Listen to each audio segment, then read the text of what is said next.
we were talking about kayfabe. When do you think kayfabe officially died?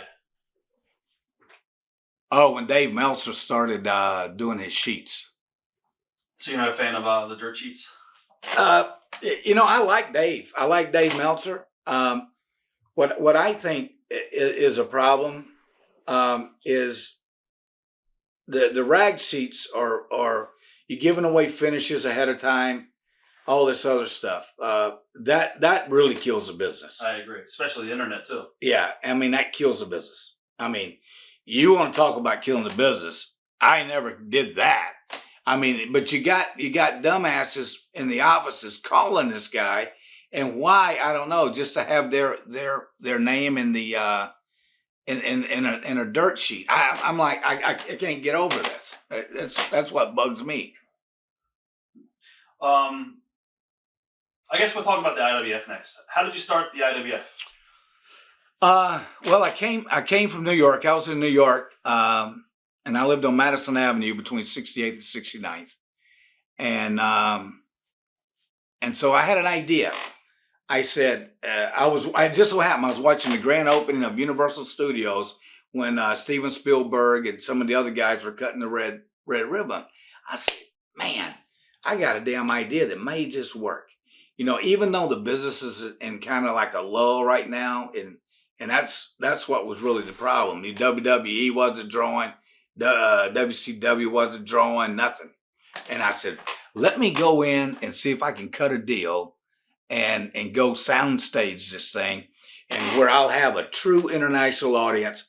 At each taping, I'll have unlike TNA, who copied me, the IWF had 5 fresh new audiences each time we taped. I'd shoot 5 shows a day, and we'd unload and load in, unload and load in. And I'm not going to tell them how to get them in there. It ain't none of my business. But talk about Jimmy Hart. He's the one that got them in on my back. See, I did the XWF there, and I got him in there. So he did the old Memphis screw on me behind, talking to Pam Warren and all that to get them in. And they were desperate for business. So, hey, that's good. Let them use it, because they still don't know what they're doing. Someone accused you of blowing a lot of money on IWF. Do you agree or no? Blowing a lot of money? Who would accuse me of blowing a lot of money unless it was my own money? What I did do, I believed in a product, and that product, I set the stone. What I did with a question like that, here's the way you handle a question like that. No, I didn't blow a lot of money. No, I didn't. We were syndicated in 90% of the country.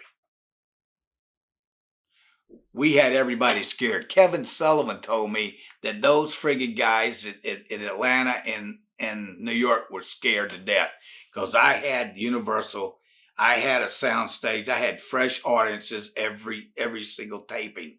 Not just one fresh audience. I had to load them in. They had 20 minutes to load them in and out in between shows, right? Okay, I was selling merchandise there. I had a theme park, man. I was there, and I had the whole thing set up. But we just didn't have enough funding, to keep it going in that bottom period. Right. Well, I mean, when the guys that came out of there, like Rob Van Dam, you had Blackjack Mulligan there. Vince McMahon stole 2 gimmicks from me. One was a Repo Man, and the other one was the Smoking Guns, which I call them the Long Riders. Right. So I had a lot of good talent that came out of there. And when do you say you lost money? That would be kind of like saying, okay, Rob, did you lose money doing the Ring of Honor? And I know your answer would be no, because you believed in what you were doing, and it showed. See, I stopped the IWF because I got tired of it.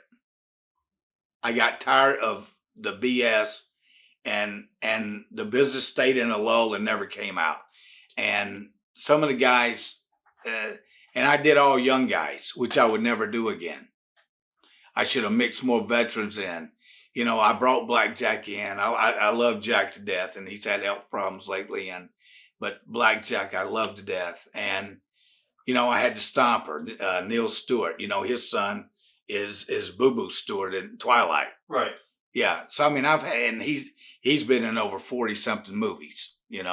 And I had a lot of good talent. We had great talent there. I trained Kevin Kelly. The ring announcer, right? Yeah, his real name's Kevin Foote, but it was Kevin Kelly. But he does have a tendency to stick his foot in his mouth, and that's what happened to him at the WWF. I told him not to ever do that. Just go up there and get your money, go home. But he's a good announcer, and Kevin, I really think the world of. I think he'll do a great job for whoever he does work for. I think he's working for Ring of Honor now, actually. Yeah, your ex-company, but he'll do a good job for him. He really will. Go ahead. What were you going to say? Go ahead. Do you still keep in touch with a lot of the guys from the company? Just a few, really, because I went in TV full time, and so it's like my brother-in-law. He's partners with Michael Bay and Bruckheimer, and one of his movies was Coyote Ugly, and you know what Bay's done. Right. And what Bruckheimer does. Me compared to the 4,000 hours of television I've done is poorly. I'm the poorly member of the family. You know what I mean? Right. But I'm proud of what I've done. I've done a lot of great series that's done real well. But when you look at it, I want to get one more run out of wrestling. I really want to finish what I started with the IWF, and I think I can do it, and I am going to do it, and I'll close that deal tomorrow, and don't mean to date your product, but it will happen, and I just want to I just want to get one more run in, and do it the right way, and because it can be done the right way, without a doubt. Yeah, and everybody can be happy, and that's all I want. I want to prove without a shadow of a doubt that it can be done right, and I almost had that done before. But I just couldn't get that. The business just wouldn't come up. And so that's what happened. What do you miss most about the business? What I miss about the business is guys like you. And I have a lot of people that call me all the time. From Marty Jannetty to from guys. I'm trying to get in touch with Blackjack now. I want to see about his health and make sure. I just have so many guys that call me and they ask me for my wisdom. I said, well, hell, man, what do you want my wisdom for? I don't want to give you my wisdom because I may need it later on.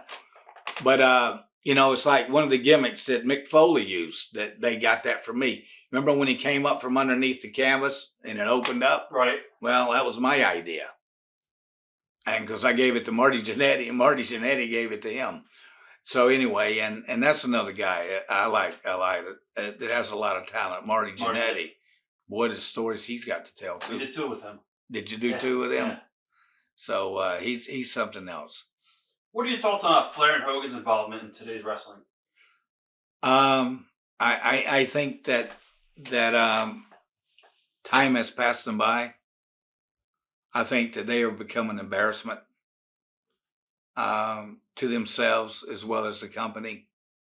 I think that if you're going to utilize an individual like a Hogan or Flair, I think it needs to be done more in a commissioner's position or something that has no contact to it. You know what I mean? They don't need to be the center of the totally company. Agree. It's like I said earlier. Look, you don't need to write yourself in the main event every single night because you're just thinking Booker. I don't know if you watch MMA at all, UFC. Are you a fan or? Who, White?